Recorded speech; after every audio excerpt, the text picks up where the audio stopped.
Muy, pero muy bienvenidos a un nuevo encuentro de esta serie de mensajes llamado El Invitado. Un tiempo especial donde vamos a disfrutar con cada invitado que tengamos en cada oportunidad. Pastores, empresarios, hombres de negocio, gente de todos lados y de todas las esferas de la sociedad que nos acompañan en este tiempo. La idea es siempre aportar luz donde las cosas no se ven tan claras. Y hemos estado hablando con pastores en Estados Unidos, en Portugal, en Perú, y hoy tengo la bendición de contar con el director, el rector internacional de la Universidad Giliu, un hombre que para mí ha sido fuente de inspiración en todos los sentidos, y alguien de quien se aprende mucho cuando uno tiene el privilegio de poder hablar con él. Estoy hablando del doctor Miguel Puig, allí en Estados Unidos. Doctor, muy bienvenido a este tiempo de El Invitado. Muchísimas gracias. Para mí es un extraordinario placer poder compartir en esta ocasión, en esta actividad tan extraordinaria, ¿no? De traer temas que sean de importancia para todos, especialmente en esta época. Gloria a Dios. Así que, doctor, muchísimas gracias por invitarme. Hemos estado hablando con los pastores en otras oportunidades sobre la juventud. Algo que me quedó pendiente con el doctor Jorge Falero fue la juventud y la depresión. Un tiempo donde esta pandemia ha llevado también a mucha juventud a entrar en un estado que no era normal para los jóvenes, como era la depresión. Pero hoy vamos a hablar de sociedad en crisis. Una crisis que le ha tocado a todo el mundo. O sea, no hay un lugar de este planeta donde no haya llegado esta pandemia y esté tocando la sociedad en su conjunto. Y el mayor problema es de que si una crisis llega donde ya hay crisis, realmente se pone en algo bastante difícil de poder resolver. Y queremos en este día tratar de aportar a que muchos puedan interpretar, entender qué es una crisis, por qué se desarrolla una crisis, cómo aparece, para qué sirve. Así que vamos a tratar de acercar luz en ese sentido a quienes nos siguen. Vamos a definir entonces cómo se genera una crisis y si realmente se puede salir de ella. Sí, sí, bueno, hay varios tipos de crisis, ¿no? Especialmente ahora, pues claro, como usted mencionó, la crisis eh, por el coronavirus, ¿no? Que es una crisis internacional, sumamente, bueno, de larga vida, porque hasta ahora verdaderamente la ciencia no ha encontrado una solución exacta, aunque hay un sistema de vacunación, ¿no? Que se está implementando. Pero creo que en esta noche no estamos hablando de una sociedad en crisis, ¿no? Una sociedad en crisis. Y primero que nada, debemos definir los dos términos de sociedad y de crisis.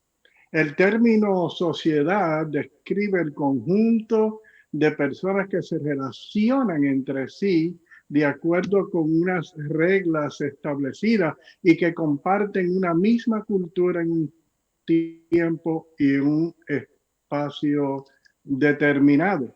Por otro lado, el término crisis describe una serie de dificultades o cambios bruscos que incluyen contextos económicos, sociales, religiosos, políticos, históricos, culturales, sanitarios y pues muchísimos más.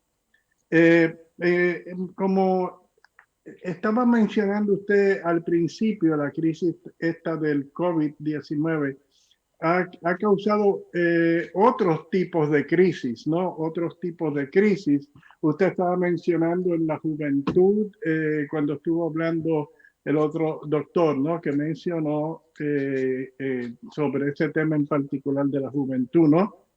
Pero me gustaría cubrir en esta noche la pérdida de valores en la sociedad.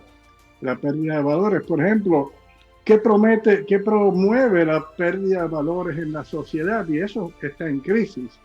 Bueno, las causas más comunes son la desintegración, los conflictos en la familia, los divorcios, la situación económica, la deserción escolar, la desobediencia general, el alcoholismo y la drogadicción. Esto trae como consecuencia el surgimiento de bandas de delincuentes, la prostitución, los embarazos precoces y otros similares a estos.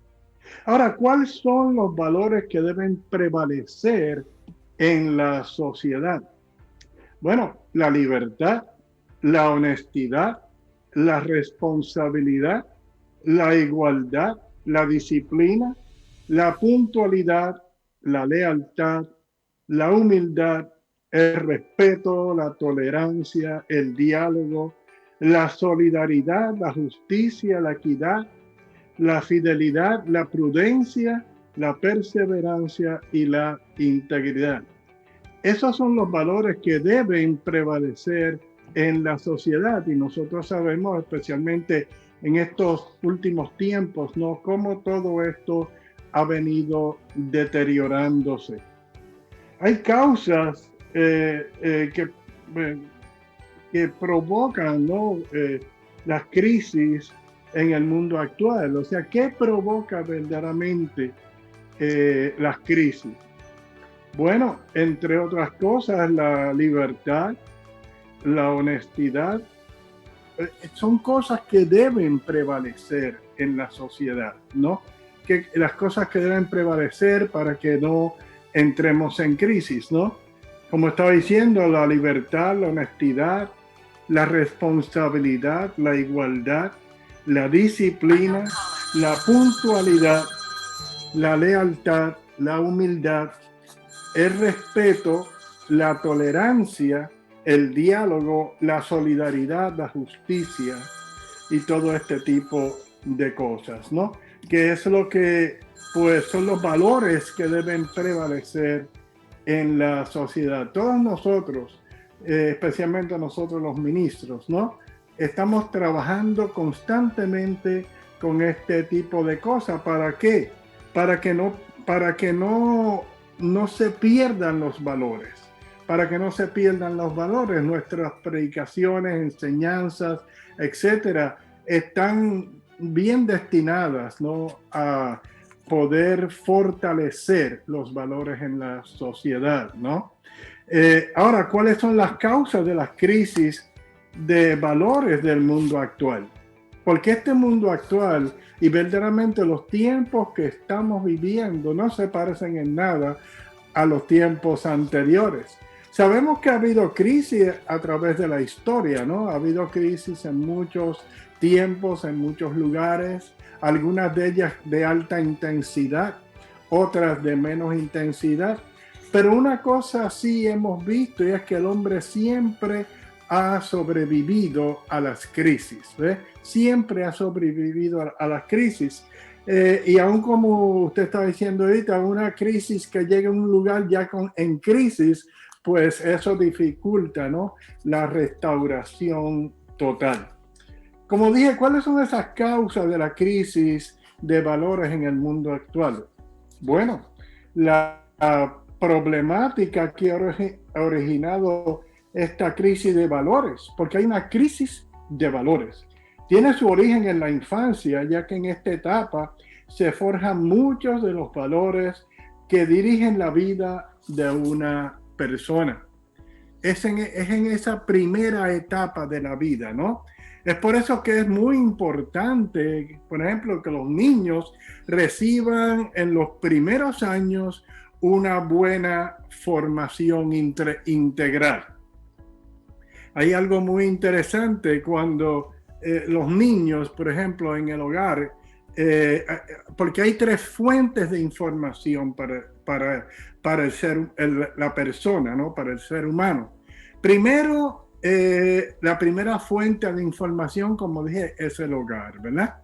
Si el niño no recibe la formación en una forma integral, con mansedumbre, y es rechazado en el hogar, es criticado y todo eso, bueno, eso va a malformar o comenzar a malformar la personalidad. La primera fuente de información es el hogar. Luego viene la segunda fuente de información, y es cuando la persona sale del hogar, ¿ves? Y se enfrenta a la vida, se enfrenta al mundo, y comienzan a seguir escuchando y viendo cosas que lo afectan, y continúan en muchas ocasiones malformando la personalidad. La primera la primera fuente de información que te hablé del hogar es con lo que decimos o reconocemos como el mundo interior, ¿verdad? El mundo interior. Cuando sale del hogar y se enfrenta a la escuela, a las críticas, a las situaciones, pues, como expliqué, va a malformar la personalidad. Y la tercera fuente de información que afecta a la personalidad es lo que el individuo cree de sí mismo. ¿Ves? Lo que cree de sí mismo. Y eso es una combinación de la primera fuente y la segunda fuente. Y esa malformación de carácter, esa malformación de valores, obviamente va a provocar crisis. Pero primero en la crisis individual y luego la crisis colectiva, que es la que estamos viviendo en esta época. Si tiene alguna pregunta, adelante. Sí, quiero retomar un poquitito lo que había dicho al comienzo sobre que si hay una crisis, existe la crisis, de pronto aparece otra crisis, ahí es como esta de la pandemia, realmente se pone muy, pero muy complicada poder resolverlo. Y muchos toman, por ejemplo, a los ministros, a los pastores, o aún a los consejeros, como los bomberos, como el bombero que tiene que apagar la crisis, como el que tiene que aparecer con matafuegos para poder apagar la crisis de la familia, cuando en realidad cada uno debería ser responsable de chequear cómo los ha encontrado la crisis y qué cosas deben cambiar como individuos y como familias y como sociedad. Ciertamente esto no es algo sencillo de hacer ni de lograr a corto plazo. Esto siempre es un trabajo a mediano y largo plazo. Y creo que la Iglesia tiene una gran responsabilidad en ese punto, porque somos los que, en cierta manera, trabajamos sobre los valores donde está establecida la familia. Como decíamos recién, la verdad, la honestidad, el amor, son valores que están en el fundamento de la familia. Y hoy vemos que la familia está en crisis, o sea, estamos viendo que a causa de la falta de esos principios y valores establecidos en las familias, muchos adolescentes y ya jóvenes, principalmente adolescentes, han tomado rumbos totalmente equivocados, saliendo a la vida sexual mucho antes del tiempo normal y embarazándose, teniendo hijos a los 12 años, 13 años, 14 años. Entonces, sin duda que la crisis se agrava. Es muy difícil poder resolver esto de una manera rápida y práctica. Entonces necesitamos rever nosotros, es decir, de qué manera podemos ayudar a esa base, a esa familia. ¿Cómo podemos como ministros o como iglesia ayudar a esas familias a fortalecer los vínculos y los principios y los valores? ¿Cómo podríamos encarar eso? Porque el tema es imposible agotarlo en una charla, pero vamos a tratar de tomar, aunque sea por lo menos esta parte, que es la familia, que es lo que a mí más me toca, para poder ayudarlos. ¿Qué aporte podemos dar nosotros como ministros, como pastores, como consejeros a esas familias si vienen a preguntarnos qué hago con mi hogar, con mis hijos, con mi matrimonio? ¿Qué podemos hacer, doctor? ¿Qué dice usted? Bueno, lo primero es, nosotros como ministros debemos educarnos en esa área. Por ejemplo, una familia está compuesta por lo general de dos generaciones, ¿no? La generación de los padres y la generación de los hijos. Y en muchas ocasiones, dentro de la generación de los hijos, hay quizás dos generaciones más, de los más jovencitos y de los mayores. Nosotros, los ministros, estamos acostumbrados pues a trabajar con las personas en base o en principio de nuestras propias generación, ¿verdad? Nuestra generación. Pero no es así. Tenemos que educarnos porque hay unas generaciones que muchas veces tenemos que aprender a entender, ¿ves? A comprender. Por ejemplo, esta generación moderna es muy difícil. Son unas generaciones que no le creen ya a la generación anterior porque se sienten engañados con la generación anterior, etcétera. Y nosotros tenemos que aprender a bregar con las generaciones, ¿no? Por ejemplo, yo soy de los baby boomers, ¿no? De la generación de los baby boomers, pero estamos bregando en este momento con generaciones de la generación milenial, la X, la Y y la Z, ¿verdad? Que son estas últimas generaciones. Y tenemos que aprender el lenguaje, ¿no? El lenguaje para poder llegar al corazón especialmente de las nuevas generaciones. Usted estaba indicando que, y es verdad, ¿no? Es verdad que lo más difícil son los adolescentes, ¿no? Adolescentes. ¿Por qué? Porque adolescente viene de la palabra adolecer, ¿verdad? Adolecer. Y adolecer es que le falta, ¿verdad? Al que algo adolece de algo es que le falta algo. ¿Y qué le falta? Le falta experiencia, ¿ves? Le falta conocimiento, pero sobre todo le falta experiencia. Ni son adultos ni son niños, están en un conflicto ya ellos mismos como personas. Y entonces pues pasa todo lo que usted mismo estaba mencionando, ¿no? Y yo dije anteriormente, todos estos problemas sociales que se enfrentan, ¿no? Luego, toda esa situación de la generación van a la generación de los padres y los padres tampoco los entienden, tampoco los comprenden porque ellos tienen otra forma de pensar, ¿no? Otra forma de pensar. Y eso es una bomba atómica. Eso es una bomba atómica porque cuando los padres no entienden la generación que están viviendo sus hijos y los hijos no entienden la generación de los padres y es, como yo dije, una generación que ya los hijos no creen en la generación de sus padres, ¿no? Surgen los conflictos tremendos que tenemos. Nosotros sabemos, en muchas ocasiones lo hemos enseñado, que nuestros hijos escuchan más a los amigos que a los padres, ¿no? Y muchas veces nos preguntamos ¿por qué? ¿Por qué tienen más confianza en un amigo que en su propio papá, su propia mamá? Bueno, eso es sencillo, porque su amigo es de su misma generación. De su misma generación, piensan igual, actúan igual y es fácil entenderse entre ellos, pero no comprenden la generación anterior que es la generación de sus padres. Y eso empieza a tener un conflicto terrible, ¿no? Los hijos se apartan más y más de los padres, más y más del hogar y se enfrentan a un mundo que tampoco conocen y no saben cómo confrontar ese mundo que no conocen. Y eso es como la base, ¿no? De todos estos conflictos sociales, de pandillas y de tantas cosas, que delincuencia, etcétera, ¿no? Y es terrible, ¿no? Por eso es que todo comienza, yo creo, ¿no? Que nosotros, los mismos ministros, pues aprendamos a bregar con las generaciones, ¿no?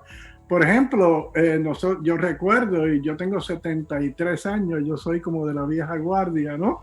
Y yo recuerdo que la generación mía Cuando yo comencé en el Señor, yo tenía 14 años, ¿no? El pastor decía y nosotros simplemente obedecíamos, ¿no? Obedecíamos. Y era fácil, así era muy, muy fácil.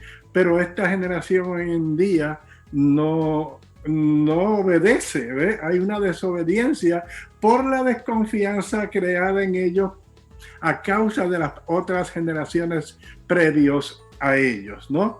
Y como dije, entonces comienza una serie de conflictos terribles, divorcios, problemas dentro de la familia, el desacuerdo entre los mismos padres y entre ellos, entre los padres, por ejemplo, les voy a dar un ejemplo. Los padres pelean, se gritan y hasta en ocasiones se van a las manos. Y eso va creando menos confianza en la generación que están viviendo sus hijos, ¿no? Por eso es que esto es una cuestión de educación, ¿no? La palabra misma dice que por falta de conocimiento pereció el pueblo, ¿verdad? O sea, nosotros los ministros, los maestros, los profesores, aprendemos a lidiar con las nuevas generaciones para enseñarle a los padres también a bregar con las generaciones, ¿no? Y a la larga, bueno, tratar de entenderse o por lo menos llegar a un punto neutro, ¿no? A un punto neutro de donde se pueda comenzar a trabajar. Definitivamente nosotros sabemos que las cárceles no son la solución, nunca la han sido, ¿no? Se llaman correccionales y verdaderamente no corrigen a nadie, ¿no? No corrigen a nadie, más bien salen peores, ¿verdad? Más bien salen peores. Así que una cosa va juntándose con la otra. Yo aprendí muchos años atrás esto que estoy hablando. Yo aprendí a cómo lidiar con las diferentes generaciones. Para nosotros los pastores se nos hace un poquito más difícil porque cuando usted está enseñando y predicando, tiene muchas generaciones ahí al frente, ¿no? Y algunas nos entienden, otras no. Gloria a Dios por el Espíritu Santo, ¿no? Que lleva la palabra al corazón de cada cual dentro de su propia generación. Creo que, perdón, creo que lo que dice la Escritura, dice estas palabras que te mando hoy, las repetirás a tus hijos estando en tu casa, en el camino, los atarás como frontales en tu puerta. Esto que practica, sin duda, el pueblo de Israel, en cierta manera también nosotros como cristianos, como hijos de Dios, también empezamos a practicar en esos tiempos de nuestra conversión, en mi caso hace 42 años, en su caso un poco más. Pero practicamos eso y obedecíamos y todo era, en cierta manera, normal. O sea, los valores eran absolutamente incorporables, no había discusión, queríamos eso y no nos costaba llevar adelante la vida de fe porque esos valores eran los rieles por donde podíamos nosotros andar. Pero pasó el tiempo, avanzó la tecnología, y aparecieron muchas otras ofertas más atractivas para la juventud, para la adolescencia, que lo que nosotros le podríamos ofrecer como palabra de fe, confianza en Dios, etc. Y hoy, con una tristeza tremenda, tengo que decirlo, esto me lo decía el doctor Falero en nuestra charla anterior, que hay un 35% de jóvenes y adolescentes en las iglesias que consideran el aborto como algo normal, como algo que tiene que ocurrir. Cuando él me daba esta cifra, realmente me quedé asombrado porque yo no alcanzo a incorporar que eso se tenga que tomar como normal. Y eso es una pérdida de valores absoluta desde mi punto de vista. Y eso sin duda que lleva a una crisis familiar, emocional, personal, sin precedentes. Yo no sé si usted estaba al tanto de estas cifras, de este porcentaje, pero es la sociedad con la que nosotros tenemos que trabajar. O sea, tenemos que sin duda aprender cómo nosotros podemos ayudar a que estos jóvenes, adolescentes y no tan jóvenes recuperen el sentido de los valores. Creo que es algo que debe ocuparnos y preocuparnos en este momento. Amén, amén. Por eso le estaba diciendo acerca de las tres fuentes de información que forman el carácter, ¿no? Como primero el hogar. O sea, nosotros como ministros tenemos que formar a los padres e instruirlos a cómo hablarle a los hijos. Primero que nada, la palabra dice que instruyamos al niño en su camino y aun cuando fuere viejo, no se apartará de él. Todo comienza ahí, amado pastor, todo comienza ahí en el hogar, porque si en el hogar hay mentiras, hay blasfemias, si en el hogar hay insultos y toda esa malformación, ¿no? Ahí en el hogar nosotros estamos malformando a nuestros hijos, ¿verdad? Malformando a nuestros hijos. Los psicólogos decimos que entre los 5 y 6 años se forma básicamente el carácter del hombre, ¿no? ¿Y de dónde viene eso? Desde el hogar. Por ejemplo, si los padres en el hogar no están bien instruidos con la palabra de Dios, si los padres no están enseñados a hablarle a sus hijos, los hijos ya perdieron la confianza de los padres. Definitivamente la han perdido. Hablo en términos generales, ¿no? O sea, no individuales. Sí, obvio, sí, sí. Términos generales, ya han perdido la confianza de sus padres, porque si el padre dice no grites, pero en la noche anterior le gritó a su mamá, ¿qué confianza van a tener en el papá, no? Si le dicen no pelees con otro, respeta a las personas, pero la semana pasada le dio una paliza a su mamá. O sea, por eso es que ya la generación, los hijos no respetan a sus padres. ¿Por qué? Por culpa de los mismos padres, ¿no? Por culpa de los mismos padres. Gloria a Dios, que yo me imagino que usted y yo, ambos, todos nuestros hijos nacieron en hogares cristianos. Yo tengo 7 hijos y todos nacieron en nuestro hogar cristiano, ¿no? Y empieza uno entonces ya a formar el carácter de ellos de la forma correcta, ¿no? De la forma correcta. En muchísimas ocasiones yo recuerdo que muchas mamás dicen, bueno, ¿por qué los hijos dicen, ¿por qué yo tengo que hacer eso? Y las mamás antes decían, porque lo digo yo soy tu mamá y me respetas. Hoy en día no puedes hacer eso. ¿Por qué? Porque no confían en ti. Digo, los hijos no confían en los padres. Ahora preguntan cómo, cuándo, dónde, por qué. ¿Ve? Y si no están preparados porque no han sido formados correctamente para contestarle a sus hijos en una forma diáfana, tranquila, sin argumentos, sin gritos, sin tratar de imponer una autoridad paternal o maternal sobre unos hijos que no confían en la paternidad ni la maternidad, va a ser bien difícil cambiar las cosas.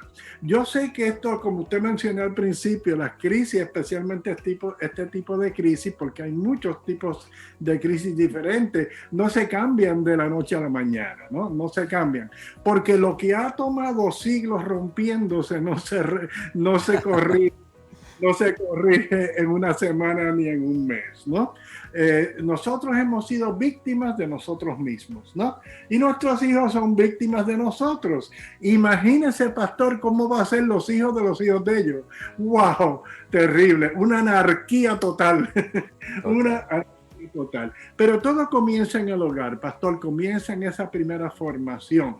Y si esa formación del hogar no es firme, no es diáfano, no es sembrada con propósito de que ellos entiendan el bien de la educación, cuando salgan a la calle, a esa segunda fuente de información que en psicología se conoce como el universo exterior, no van a estar preparados. No van a estar preparados. Por eso es que yo decía que ellos confían más en los amigos porque están a su mismo nivel generacional que en sus propios padres, porque han perdido, o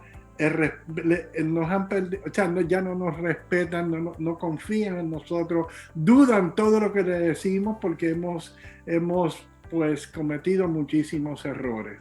La iglesia debe formar a los padres para que los padres formen a sus hijos, porque es el hogar. O sea, muchas veces hermanos, yo recuerdo, yo fui pastor por 32 años antes de comenzar el proyecto de la universidad. Pero muchos padres decían, ahí le traje a mi hijo para que me lo arregle. O esperan que la escuela le arregle a los hijos. No, es el hogar, ahí esa es la base de todo, la base de todo. Instruye al niño en su camino y aun cuando fuere viejo no se va a apartar. Cuando sale del hogar no va a ser mal influenciado. ¿Por qué? Porque tienen una buena formación en el hogar. Esa combinación, ¿no?, de la primera universo, ¿no?, y el segundo universo es lo que ellos creen de ellos mismos y lo que ya tienen como unos conceptos erróneos, pero que para ellos están correctos. Para ellos están correctos. Por ejemplo, personas que viven a un nivel un poco más bajo en sociedades donde pues hay mucho crimen porque hay mucha pobreza, etcétera, pues ellos entienden que, wow, con mucho orgullo dicen, hoy me robé tal cosa, o ayer maté a una persona. Y para ellos está bien, ¿ves? Para ellos está bien, pero está incorrecto, obviamente, ¿no? Todo comienza ahí, en la base del hogar. Trabajemos en el hogar con más intensidad y vamos a ver cómo nuestros hijos, cuando salgan del hogar, van a estar preparados para enfrentar la segunda fuente de información. Y entonces el carácter de ellos va a ser un carácter bien formado porque papi y mami hicieron el trabajo como lo tenían que hacer y nosotros instruimos a los padres para que hagan ese trabajo en la forma correcta. Perdón. Yo creo que hay una evidencia muy marcada, o sea, algo muy marcado en lo que significa la falta de valores en la sociedad. O sea, si entramos en crisis es sin duda porque faltan valores. Por ejemplo, la verdad. Y si no existiera ese valor, realmente estaríamos ya terminando toda la historia humana. Pero existe el valor de la verdad. Ahora, pero sin embargo, lo que vemos cotidianamente es el aumento de la mentira. Y firmemente creo, que el príncipe de este mundo está llevando a cabo muy bien su trabajo, produciendo engaño, produciendo mentira, y muchos de lo que deberíamos mostrar y enseñar los valores, preferimos esperar a que los templos se abran. Y ahí tenemos otro problema, porque muchos han considerado que la iglesia es el templo. Entonces, mientras están los templos cerrados por cuestiones de la pandemia, las cuarentenas, la gente es como que le puso pausa a su fe, le puso pausa a sus valores, le puso pausa a todo, esperando una reapertura. Pero sin embargo, el mundo espiritual de maldad no para, trabaja 24/7, estableciendo lo que no son los valores de vida, sino valores de muerte. La mentira, el engaño, la seducción, fascinación, etc. Creo que el Espíritu Santo está haciendo un llamado bastante marcado a la iglesia a retomar su protagonismo. No estoy diciendo que todos están cruzados de brazos, estoy hablando generalmente. Pero creo que la iglesia en este momento, en este tiempo, hay muchos que han entrado en crisis y esto no lo puedo entender, porque se supone que los que hemos creído la verdad, ¿cómo podemos ser arrastrados por la mentira? Yo no sé qué pasará ahí en su ciudad, en su país, pero aquí en Argentina realmente muchos han entrado en crisis. Estoy hablando de gente que en otro momento predicaba de los púlpitos con una firmeza total. Creo que hay muchas personas que necesitan rever su estado de fe. Yo no sé cómo lo ve usted. Tienen que reverdecer, ¿verdad? Como la madre. Bueno, hay algo también, siguiendo esa línea de pensamiento, es lo que conocemos como crisis de valores.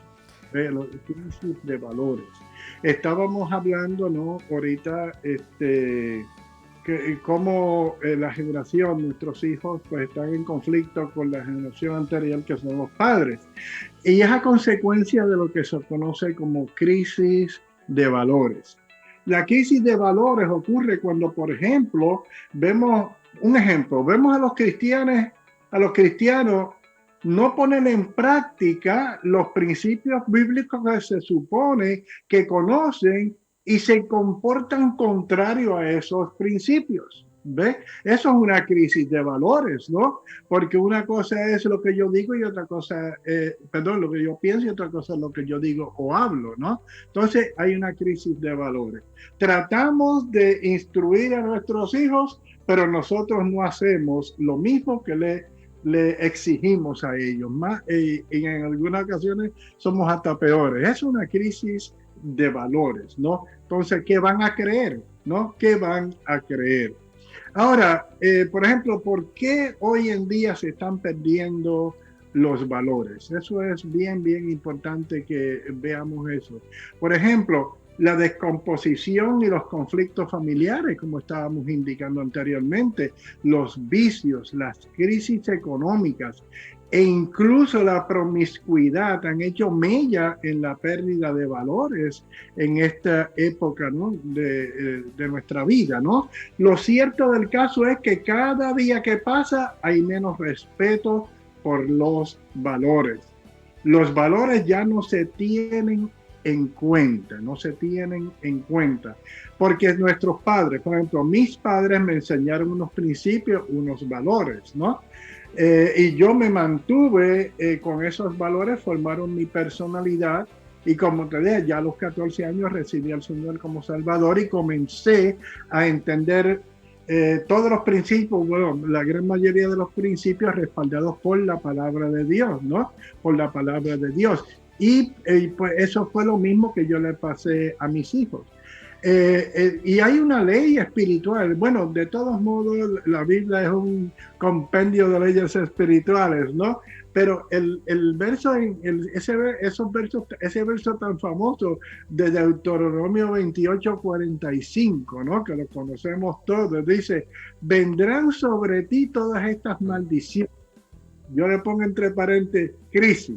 Vendrán sobre ti todas estas crisis y te perseguirán y te alcanzarán hasta que perezcas, por cuanto no habrás atendido la voz de Jehová tu Dios.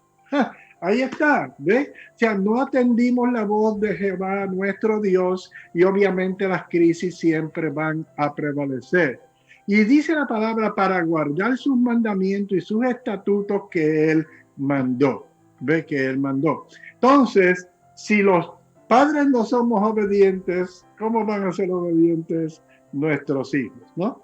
Es como los niños chiquitos que tú les dices, no me toques esa figurita.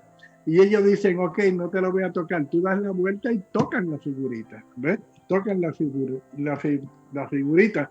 Porque no es cuestión de no me toques la figurita, sino por qué no debes tocar la figurita, ¿no? Y entonces tenemos, como yo decía, no imponer una autoridad que los hijos no van a entender, ¿no? Sino educarlos en el conocimiento del bien y del mal y las consecuencias de ambos, ¿no? Las consecuencias de ambos.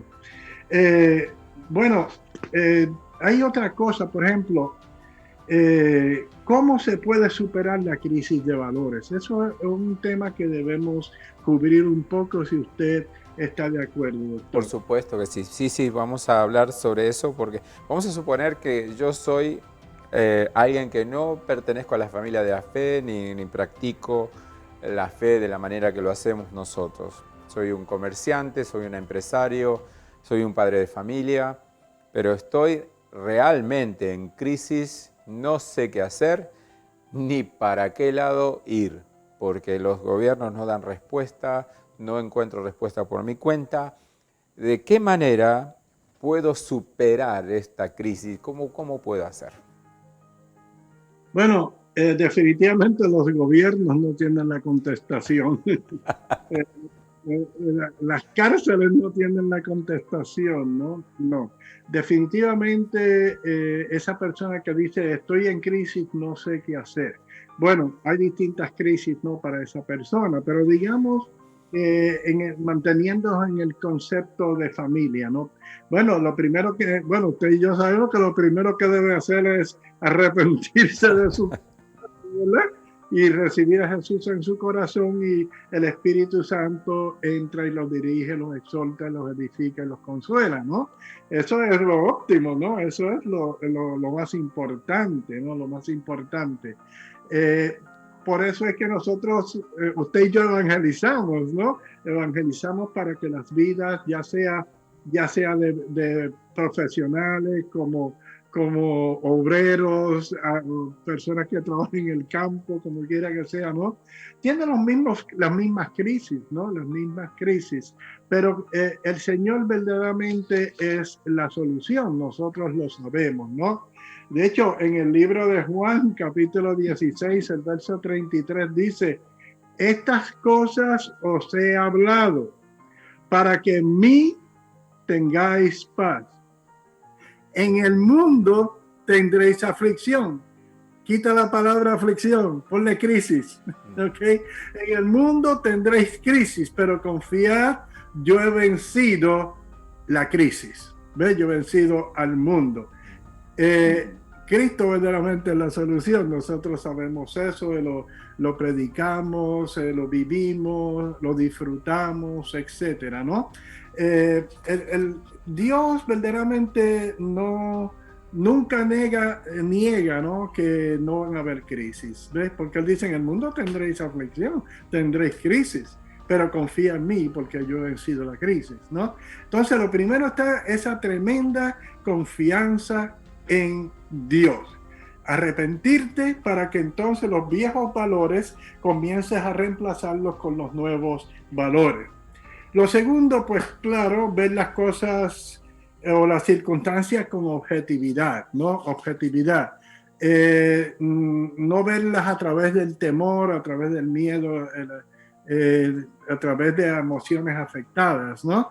Sino emociones sanas o en proceso de sanidad, porque Jesús ya está en nuestro corazón.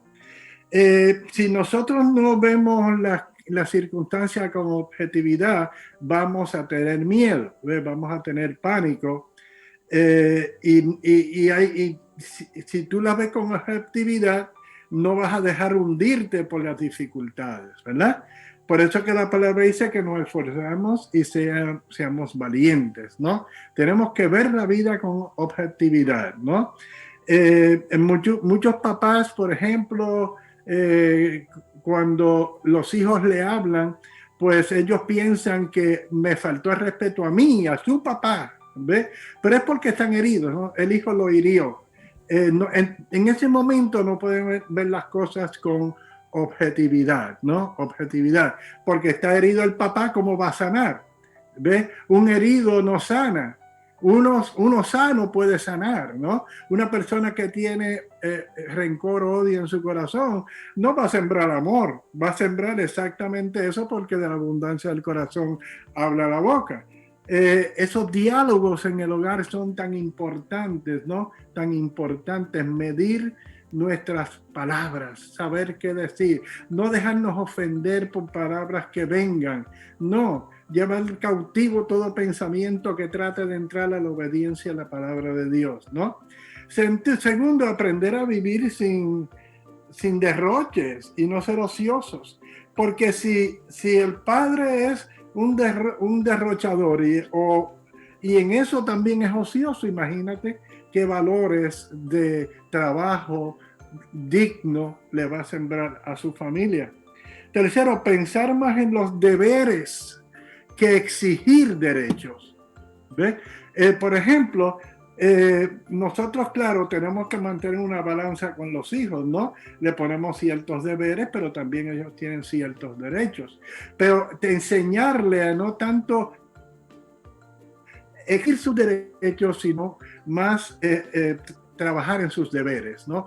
En lo que verdaderamente sea bueno, ¿no? Porque hay deberes que no son los mejores tampoco, ¿no?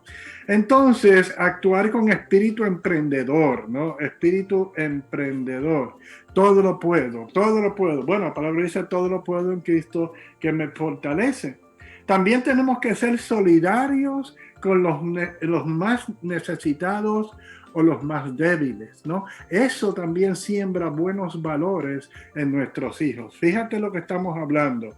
Esforzarnos y ser valientes. Cuando el padre y la madre se esfuerzan y son valientes, sus hijos se van a esforzar y ser valientes, ¿no? No derrochadores, sino trabajadores.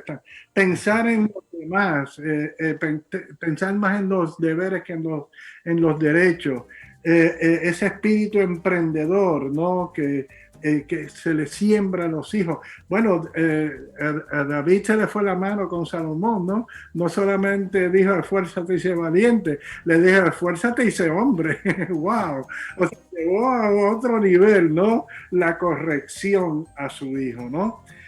Ser solidario, como te dije, con los más débiles y fomentar una cultura de mutua cooperación. Eso es maravilloso, ¿no?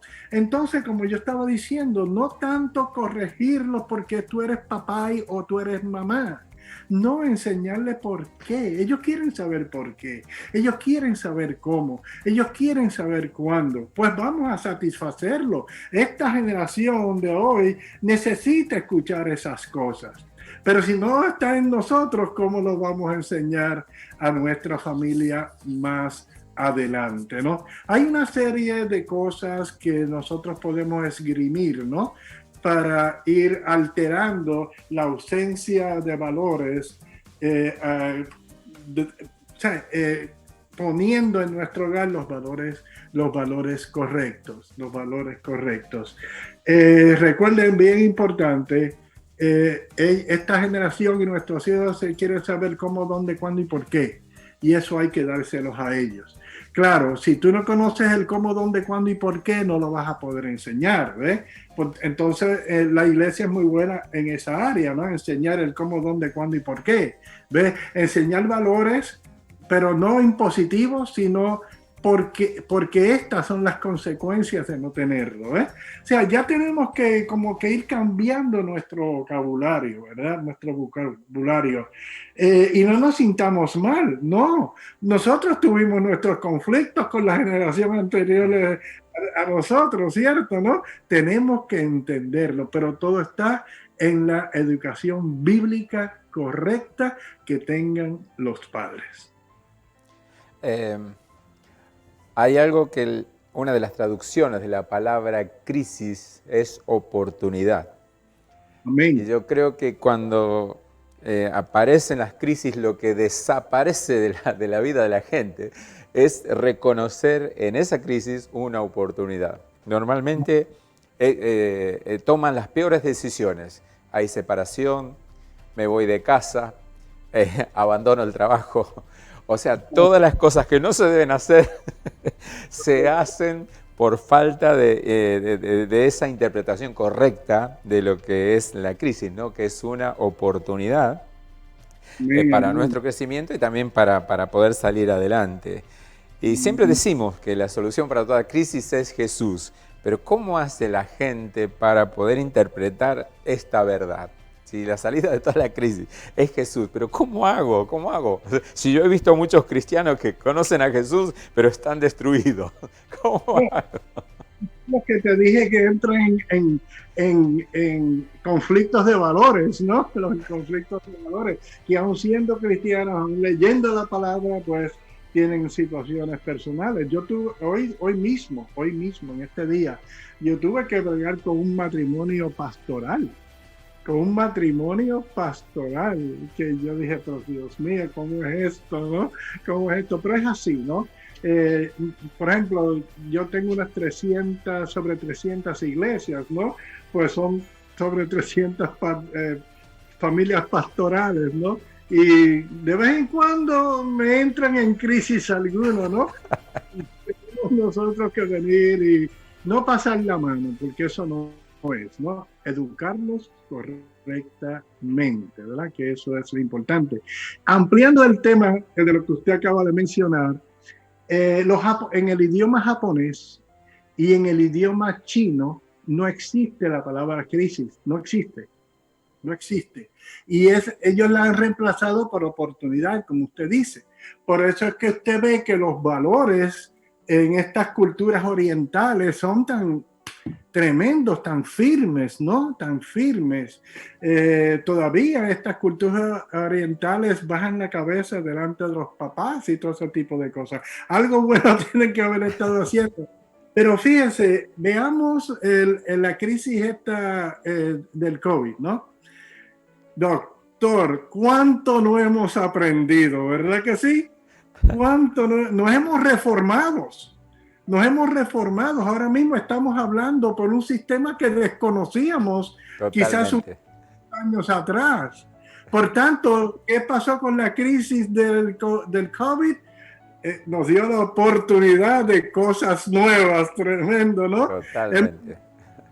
Hemos aprendido a mirar hacia adentro. Hemos aprendido. Yo aprendí a mirar hacia adentro. Antes mirábamos hacia afuera. Wow, pero yo aprendí a mirar hacia adentro. Y muchas cosas hemos aprendido. Hemos aprendido a amar la vida más. ¿Ve? Hemos aprendido a amar la vida. Hemos aprendido a respetar otras vidas, ¿no? Otras vidas.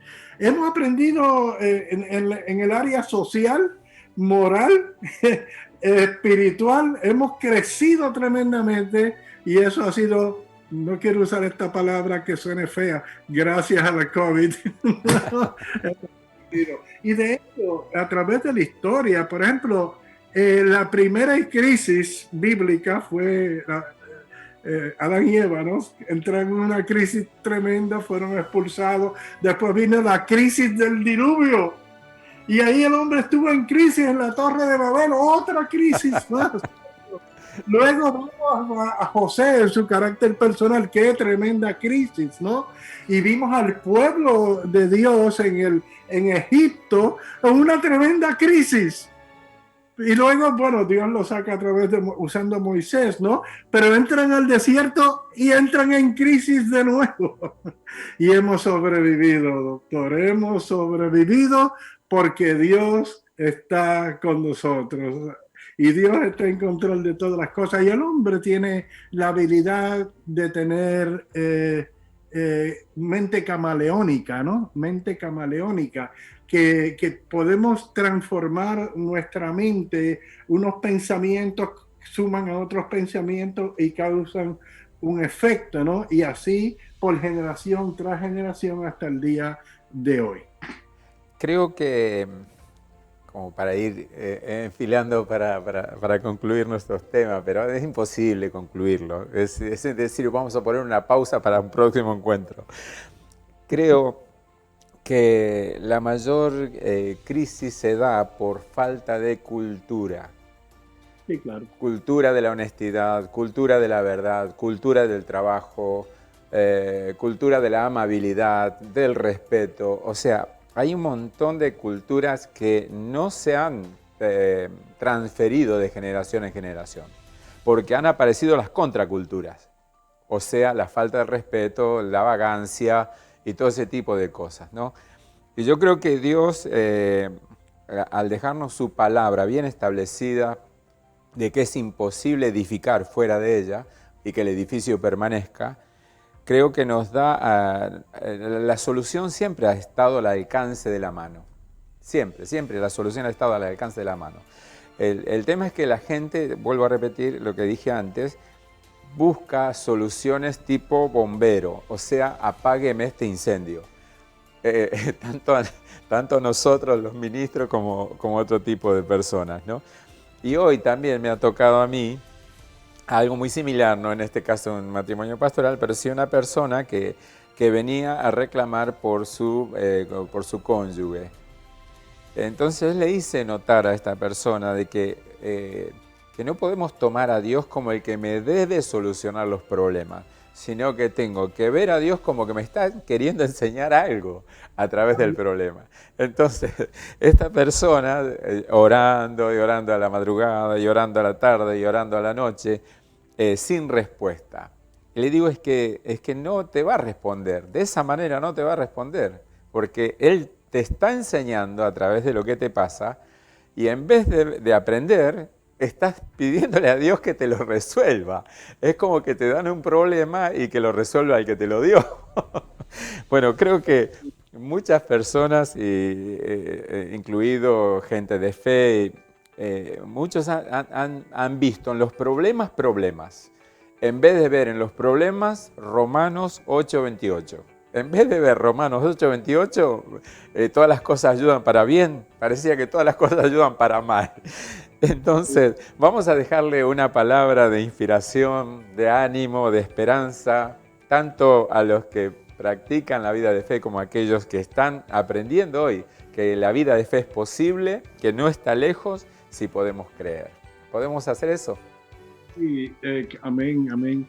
Bueno, nosotros como ministros sabemos, ¿no?, que la solución verdaderamente es Dios, y más que nada yo en este momento vengo con una palabra de exhortación, ¿no? Si nosotros miramos nuestra propia vida, no importa sea convertido o no convertido, nosotros vamos a ver que carece, que algo falta, ¿verdad? Algo falta. Muchas personas han intentado todo por resolver sus conflictos, resolver sus crisis, etcétera, pero no lo han logrado, o lo han logrado a medias, ¿no? A medias. Y todo eso resta fuerza, ¿no? Resta fuerza. Y muchas veces nosotros, por no contar con la verdad, detenemos nuestra propia avanzada. Por tanto, es como... Esto es un buen negocio lo que te voy a hablar, ¿no? Un negocio donde tú vas a lograr unos ingresos extraordinarios, ¿no? Extraordinarios. Por ejemplo, cuando nosotros hemos aprendido, ¿no?, que, por ejemplo, un profesional, un comerciante, etcétera, tiene que dar algo para recibir algo, ¿verdad? Recibir algo. Y nosotros hemos aprendido que ese algo debe ser algo que nos satisfaga, ¿verdad? Que llene nuestras necesidades. Pues mira, si esto es sencillo, esto es sencillo. Si tú abres tu corazón a Dios y tú dices, bueno, Dios, yo quiero hacer un negocio contigo. Yo necesito paz, yo necesito alegría, yo necesito felicidad. En el mundo lo he buscado, pero no ha sido venial para mí. Por tanto, continuar haciendo lo mismo y esperar resultados diferentes no es muy conveniente, ¿no? No es muy conveniente. Entonces vamos a hacer algo diferente, ¿no? Algo diferente. Y ese algo diferente es decirle, Dios, yo te voy a dar una oportunidad en mi vida. Yo voy a confesar mis pecados, voy a recibir a Jesús como Señor y Salvador, y voy a dejar que el Espíritu Santo me vaya exhortando, dirigiendo, haciendo de mi vida algo que sea más productivo, no solamente para el presente, sino para la eternidad. Eso es una buena recomendación. Un hombre inteligente lo puede ver inmediatamente, ¿no? ¿Por qué? Qué bueno, ¿verdad? Porque una vez que somos salvos y somos hijos de Dios, etcétera, pues es maravilloso, porque somos... Todas esas cosas lindas nos ocurren en la tierra, pero también tenemos el regalo de estar con Dios por la eternidad. Un buen negocio. Y yo te sugiero ese negocio. Abre tu corazón al Señor, arrepiente de tus pecados, recibe el perdón de Dios, conviértete en un hijo de Dios, y vas a ver que tu nuevo Padre no te va a dejar ni te va a desamparar. Las crisis siempre van a estar, siempre van a estar. Jesús lo dijo, las crisis siempre van a estar, pero hay aquel que pueda enfrentar la crisis con toda la fuerza del universo, que viene de nuestro Padre Celestial. Y yo le doy gloria a Dios por la oportunidad que hemos tenido en este momento de compartir con todos ustedes. ¿Cómo superar las crisis y no morir en el intento? Vendríamos a decir así. ¿Cómo superar las crisis y no morir en el intento? Yo creo que Jesús es el mejor ejemplo que podemos tener para ver cómo te puede tomar una crisis y cómo se puede superar. Y Él dice, y mayores obras que estas van a hacer ustedes. O sea, cosas extraordinarias vamos a poder hacer si confiamos en Él. Amado doctor, le agradezco tanto este tiempo que nos ha facilitado para poder compartir con la audiencia, con la gente que sigue esta entrega. Y sabemos que Dios nos va a dar la oportunidad de poder volver a conectarnos, quizás con un tema más específico, como familia, como hijos. En este día ha sido general. Hemos hablado de sociedad en crisis y hemos tocado de todo un poco. Pero le agradezco de todo corazón, en nombre mío, de mi familia y de todo el equipo que hace posible que salgamos al aire. Así que muchas gracias, doctor. Bien, gracias a usted por invitarme. Bueno, muchos cariños a toda la familia, los amamos y los abrazamos en el nombre del Señor. Gracias. Y a ustedes que nos han seguido hasta este momento, gracias. Gracias por sus comentarios, gracias por hacernos llegar también sus comentarios que nos animan y nos alientan.